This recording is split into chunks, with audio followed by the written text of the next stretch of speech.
हे बघा, ह्यो आमच्या गावचा देव माणूस.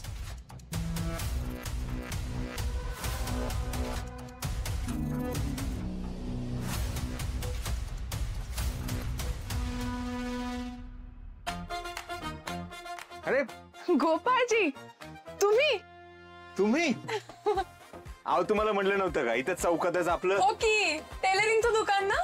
हा, होय काय? हिम्मतराव टेलरिंग, मी बोर्डच वाचला नाही. तुम्ही आमच्याकडे आलाय म्हणजे नक्कीच काहीतरी काम असेल. बोला काय मदत करू. तुम्ही ओळखता एकमेकांना?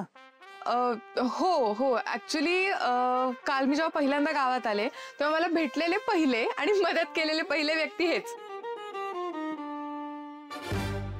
आणि तुम्ही म्हणताय ते खरं, खरंच देव माणूस आहेत ते. काल माझ्या घराचा फ्यूज उडाला होता ना, तो पण यांनीच रिपेअर करून दिला. बघा, म्हणलं होतं का नाही?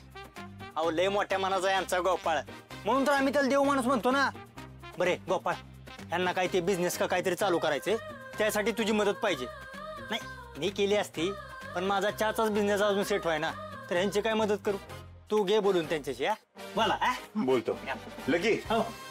आला का पाहुणे आलात आपल्याकडे, त्यांच्यासाठी एक कडक, एक नाही दोन दोन कडक लकी स्पेशल चहा. मिनिटात देतो. बसा ना. बस. बोला काय मदत करू तुमची. गोपाळजी, मी इथे आता तुपाचा व्यवसाय करण्याचा विचार करते आणि त्यासाठी मला दूध लागेल. आणि गावातल्या दूध उत्पादकांनी जर मला दूध पुरवठा केला ना, खरंच खूप बरं होईल. आणि मी खरं तर त्यांना चांगले पैसे देईन. मी 2-3 लोकांशी बोलण्याचा प्रयत्न केला, पण माझ्यावर सध्या कोणी विश्वासच ठेवत नाहीये. मला नाही वाटत त्यांच्या बोलण्याने फारसा फरक पडेल. हे कोण आहेत? ओके सॉरी, तुमची ओळख करून द्यायची राहिली. हा साकेत मित्र आहे माझा. अच्छा.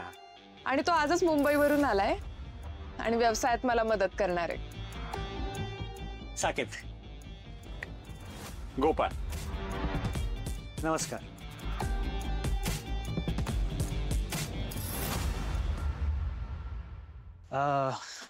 ऑनेस्टली स्पीकिंग, खरंच लोक तुमचं ऐकतील? अहो ऐकताल म्हणजे ऐकायचं लागेल. अहो गोपाळ म्हणजे देव माणूस आहे. गावात त्याच्या शब्दाला सगळ्यात जास्त किंमत आहे. त्याच्या शब्दा पोहरं कोण बोलतच नाही. तर आता माझंच बघा की, मला त्यानं काय सांगितलं, 2 घंटा स्पेशल आण.